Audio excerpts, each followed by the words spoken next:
మన రక్షకుడైన యేసుక్రీస్తు నామములో అందరికీ వందనాలండి. ఈరోజు దేవుని మాటలు ప్రసంగి గ్రంథం 7వ అధ్యాయం 8వ వచనం. కార్యారంభము కంటే కార్యాంతము మేలు, అహంకారము గలవాని కంటే శాంతము గలవాడు శ్రేష్ఠుడు. ప్రియ దేవుని బిడ్డలారా, అహంకారం గనక లేకుంటే, శాంతము గలవానిగా నీవు గనక కలిగి జీవిస్తూ ఉంటే,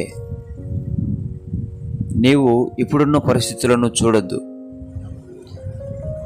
ఇప్పుడున్న పరిస్థితులను బట్టి నీవు మారిపోవద్దు. అవి ఎటువంటివైనా సరే. మనుషులు నిన్ను దూరం పెట్టారా? ఏది నీకు చేత కాదు అని బాధపడుతూ ఉంటున్నావా? నా జీవితంలో ఏ మేలు నేను అనుభవించలేకపోతున్నానే అని దిగులు చెందుతున్నావా? అయితే దేవుడు చెప్తున్నాడు, ఇప్పుడున్న నీ పరిస్థితి కంటే నేను ఒక దినమున నీ జీవితములో మేలు నిర్ణయించి ఉంటున్నా. ఆ దినమును గూర్చి నీవు నిరీక్షించి విశ్వాసముతో అడుగులు వేసినట్లయితే కార్య ఆరంభము కంటే కార్య అంతము మేలన్న దేవుడు నీ జీవితంలో గొప్ప కార్యం చేస్తాడు. చాలామంది దేవుని బిడ్డలు ఇప్పుడున్న పరిస్థితిని చూసి వెనకడుగు వేస్తూ ఉంటారు, జారిపోతూ ఉంటారు. దేవుని బిడ్డలారా, మీరు అలా ఉండకూడదు.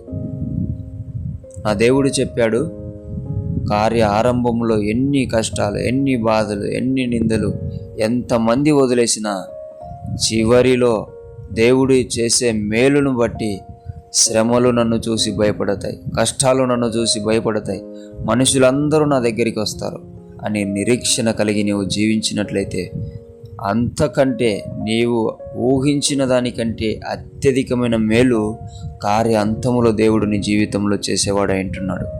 రే దేవుని బిడ్డ, దేవుని మీద విశ్వాసం కోల్పోవద్దు.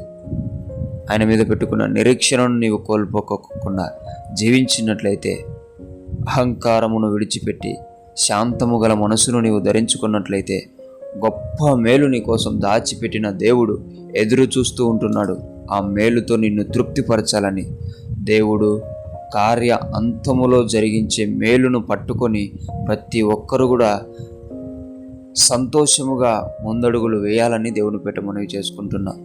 దేవుడి మాటలను దీవించునుగాక. ప్రార్థిద్దాం. యేసయ్యా, మీకు వందనాలు, స్తోత్రాలయ్యా. నీ బిడలమైన మేమందరము కూడా ఇప్పుడున్న పరిస్థితులను చూసి భయపడుతున్నాం, బాధపడుతున్నాం, దిగులు చెందుతున్నామయ్యా. అలా కాకోకుండా నీవు మా కోసం కార్య అంతములో నీవు జరిగించబోయే మేలును మేము చూడలేకపోతున్నాం. మా కళ్ళు తెరవండి. ఆ మేలును చూసి విశ్వాసముతో, నిరీక్షణతో అడుగులు వేసి ఆ మేలును అనుభవించే బిడలుగా మమ్మల్ని నిలబెట్టమని యేసు నామములో ప్రార్థిస్తున్నాం తండ్రి. ఆమేన్.